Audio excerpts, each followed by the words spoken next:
Alright, ladies and gentlemen, welcome back to Friday Ramblings. It is still Christmas time. Woo, holly jolly, snowfall. And we are counting down to that big day. So, let's hit up some holiday movie fun because it's only 8 days till Christmas. And you know what that means? It means we're gearing up and we're getting closer, so we gotta maximize your merriment and Yuletide. That's why we are hitting you with 3 movies this go round. That's right, we're talking about a trilogy of holiday films that is well worth checking out if you never have. And if you haven't, it's been a while, check it out again, because they just might be worth yearly watch tradition.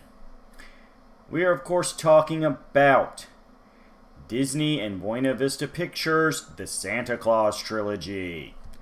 Yay! The Santa Claus trilogy, of course, stars Tim Allen and are comedy films. Being a trilogy, it consists of 1, 2, and 3.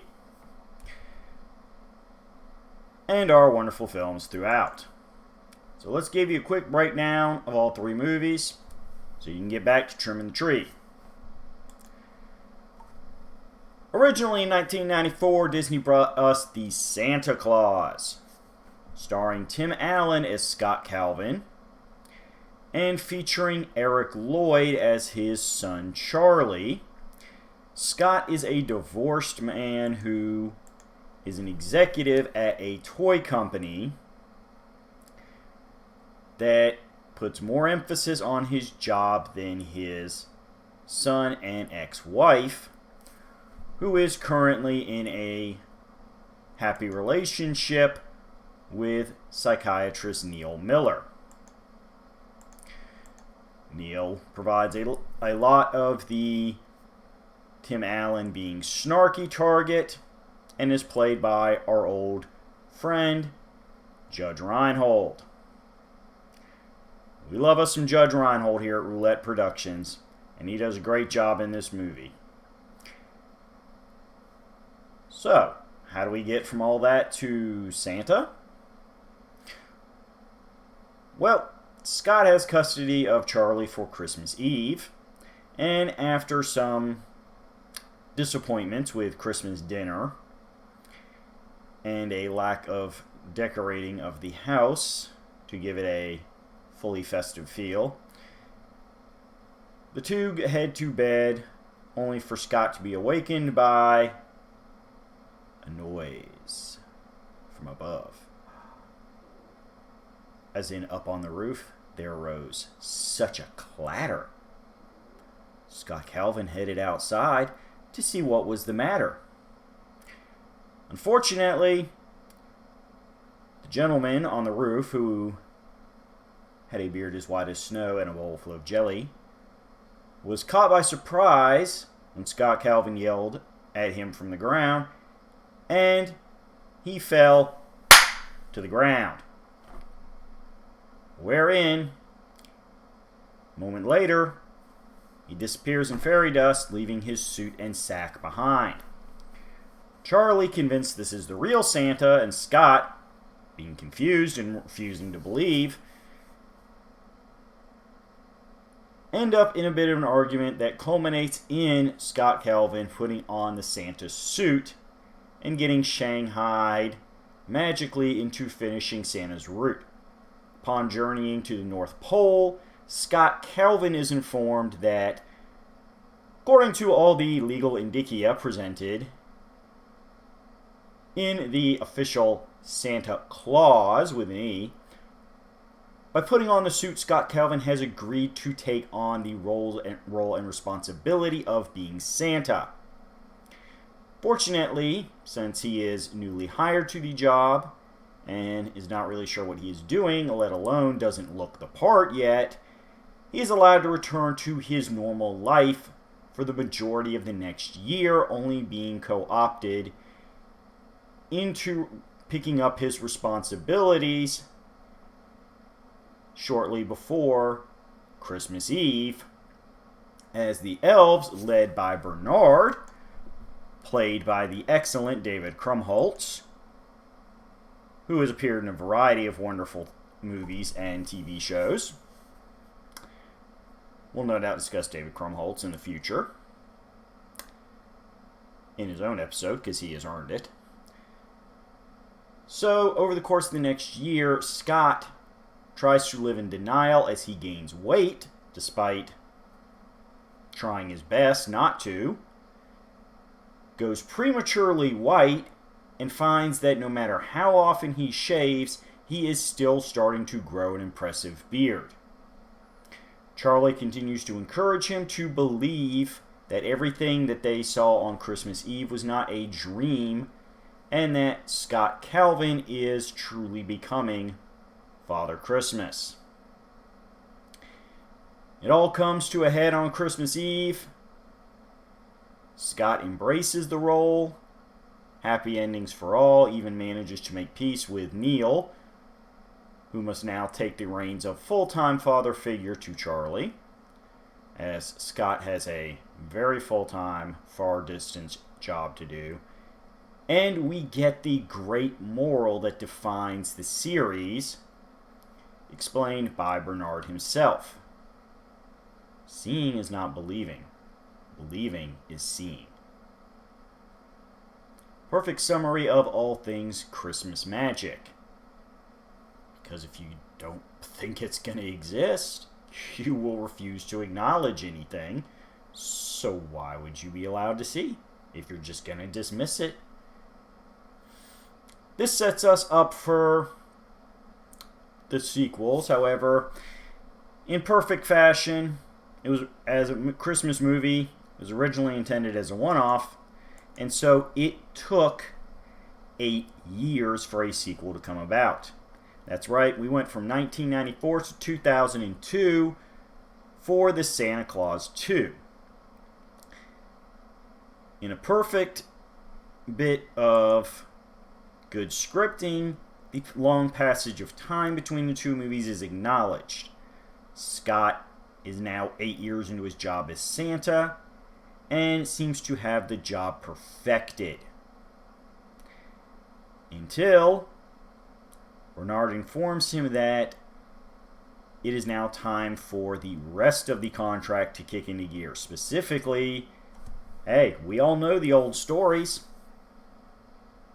Nobody wants a old fat bachelor hanging out with a bunch of elves in the middle of nowhere. That sounds a little weird. Sounds a little creepy. Now, we try not to shame here at Roulette Productions, but seems like there needs to be something there to kind of balance the act. Something there that might take some of that awkward old man vibes out of the whole situation, especially come Christmas Eve when he's sneaking down the chimney and looking over your children's behavior to see if they've been naughty. There's really no way to say that without sounding like somebody needs to call the FBI on this guy. I know. What if he had a loving wife? You know, he's a good, happy, married man just trying to help out. We need a Mrs. Claus. That's right, the Mrs. Claus with an E kicks in, and Scott has a mere matter of weeks to find somebody to marry, or else he will stop being Santa. Over the course of the movie, we do in fact not only see a weakening of his Christmas magic, but his restoration towards the classic Scott Calvin, aka Real World Tim Allen, look. Fortunately, over the course of the last 8 years, Charlie's mom, excuse me, I don't believe I actually fully named her earlier in the first one, Laura. All apologies to the character and the actress behind her. But fortunately, Charlie's mom, Laura Miller, has not only married Neil, but they have a daughter of their own in Lucy Miller. Lucy is everything innocent, positive, and pure about children. and is more than happy to help out with whatever comes along in the family's problems. Unfortunately, she cannot be let in on a family secret that's still between the adults and Charlie, who is now a moody teenager suffering from the fact that he can't really tell anybody why his biological father isn't around without lying. I mean, high schoolers don't believe in Santa Claus. Not to mention, even though Scott tries his best to still be there for Charlie and the rest of the family, he's just so far away. And even with Christmas magic, it takes a while to show up in person and deal with stuff. Never fear, though, because all problems shall be solved with the new character of Carol Newman. Sorry, I got a whole list of notes here with different characters. Here, I got to make sure I'm quoting the right person here. But yes, Carol Newman, who is Charlie's principal that wants to help out, senses that Charlie has a burden that's weighing down on his heart and causing his bad behavior, but at the same time can't cut him slack because she's got a whole school of kids to look over. But more importantly than that, once Scott sits down and has a powwow with her about Charlie's behavior and the subsequent detentions that result from it, turns out that Scott might actually like Carol's vibe. He likes the cut of her jib, but can he let her in on the secret without looking like a maniac? It's going to push the limits of his weakening Santa powers and potentially drive a wedge between him and Charlie. Still, with Lucy, Laura, and Neil there to back both of them up, peace may be restored in time for Christmas Eve. Scott Calvin possibly could continue to be the best Santa ever. Next up, we get only 4 years later, the Santa Claus 3 and the final movie in this trilogy. Santa Claus 3 introduces us to Scott's mother and father-in-law, Bud and Sylvia, played by classic actors Alan Arkin and Anne Margaret. I don't know. I mean, how incredible do you have to be as an actress to just be billed by your first name, Anne Margaret? Yes, officially, her birth name is Anne Margaret Olsson. She's a Swedish-American actress, singer, and dancer, but still, how famous do you have to be to just be like, you know what? I'm just Anne Margaret. And everybody else on the planet's like, damn straight, what other Anne Margaret are we going to talk about? Anne Margaret kicks ass. Alan Arkin, of course, is well known for a wide variety of roles, including many movies such as Wait Until Dark, The Heart is a Lonely Hunter, Catch-22, Glengarry Glen Ross, Gross Point Blank, 13 Conversations About One Thing, Little Miss Sunshine, Argo, and so much else. So much else. Alan Arkin does everything. Alan Arkin is in everything awesome.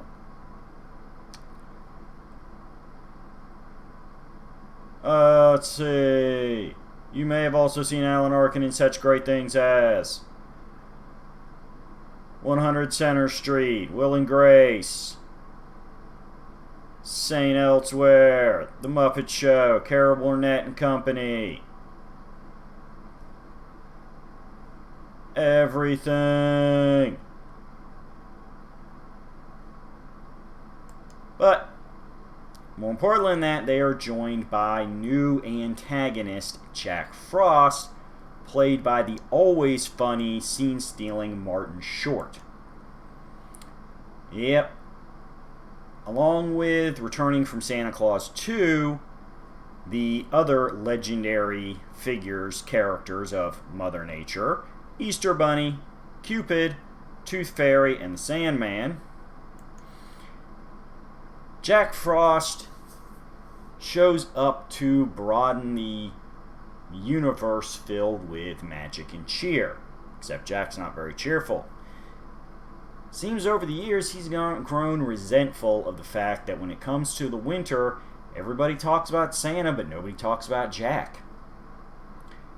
Desperate to get the respect he feels he truly deserves as the man that brings the cold weather and snow to Christmas time.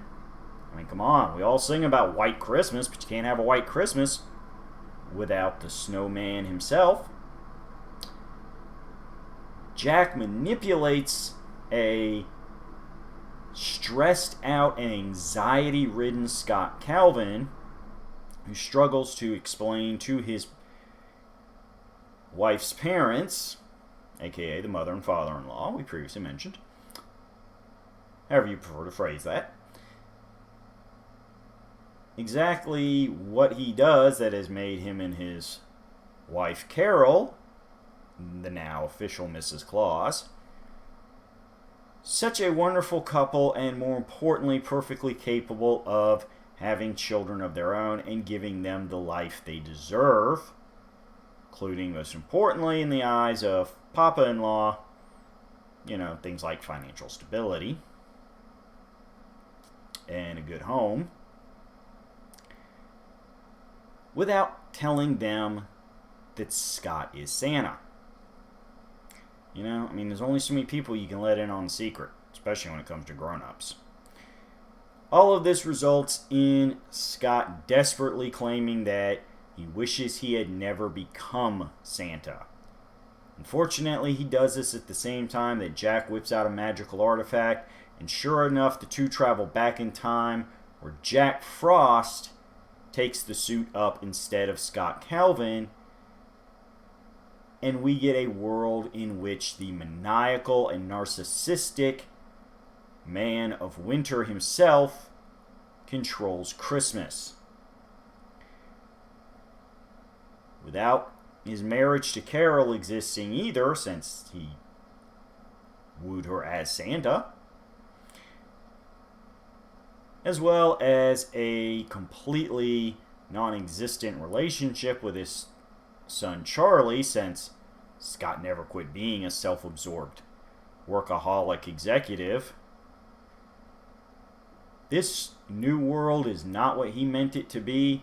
Scott races to outwit Jack, ensuring that he gets the world back that he knows and loves.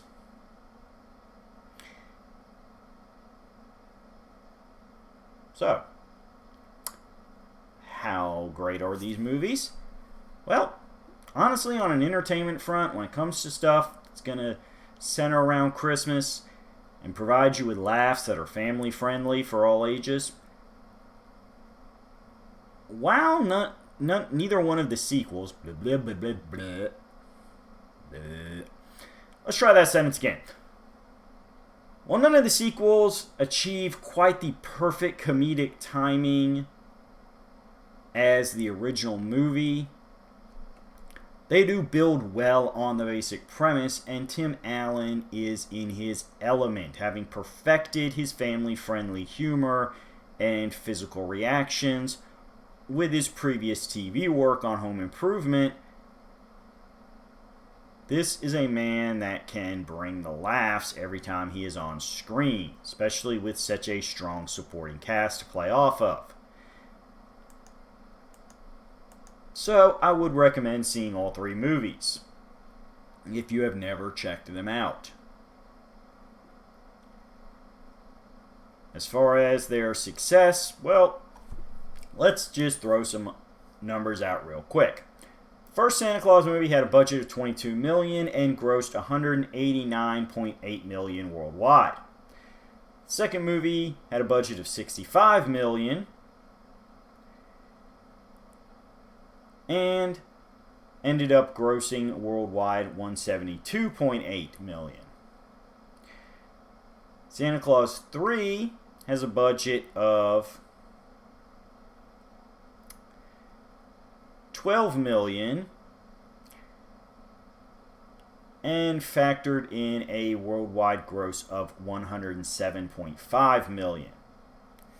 So every movie did make clear and distinct profit. However, the profit margins did shrink with each movie. Now this usually happens in franchises. Sometimes a sequel will just, hit the perfect plot to refresh things and do better, all things considered. But simple fact is, there's a few reasons why we haven't gotten a Santa Claus 4. Still, the movies, all things considered, were hits. As far as your scores, the original Santa Claus has a Rotten Tomatoes score of 71%. Santa Claus 2 got 56%, and the Santa Claus 3 only got 17%. Cinema Score, on the other hand, gave an A- to the Santa Claus, an A to the Santa Claus 2, and a B+ to the Santa Claus 3. Personally, I lean more towards Cinema Score. I don't know, I'd probably swap the grades on the first two. Maybe like an A for the first film and a B+ for the second, and then maybe a C+ for the third. There's some gags in the third that don't really hit as well as the intended, and the whole I didn't realize how good my life was till I didn't have it thing is kind of an overdone morality play there. We've seen it all. Thankfully, Martin Short saves the day in that movie because he put everything he had into his role of Jack Frost. Still, they are excellent movies. If you have never seen any of the movies, definitely watch Santa Claus. If you love it, go ahead and give 2 a try. If you're still with us, check out 3. First one is the only one I can truly call required holiday viewing. But 2 and 3 do not actually disappoint in major ways. None of them are truly horrible movies. It's just the first one was such an interesting plot where it's not the origin of Santa Claus himself, but a story of Santa Claus as an occupation people can step into and pick up the legacy of, and how immersing yourself in everything that is positive about Christmas can improve your own life and can help you gain new perspective. These are good morals. This is everything the holiday is supposed to be about. That is the true Christmas magic. That when it's all said and done, no matter what's been going on in your life, if you believe, you can see the silver linings. Like I did that. Well, if you did, come back next week. We got one more holiday movie for you. We got one more December rambling after that to usher in the new year. And then we got a whole 2022 to play with. That's right, folks. We will keep on rambling, keep on discussing things that I love about entertainment because we're bringing the positive every single week. Like, subscribe, comment, hit the notification bell. Tell your friends about us on social media. Heck, go old school. Make some smoke signals. Whatever works for you. Morse code.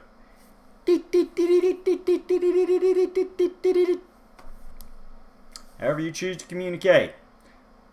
Let us know what you thought about the video. Let us know if you got any ideas for future videos.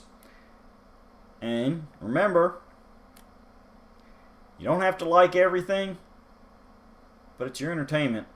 So don't let it get you down. Focus on the stuff you love. Be entertained. We don't talk about everything, but we do talk about everything good.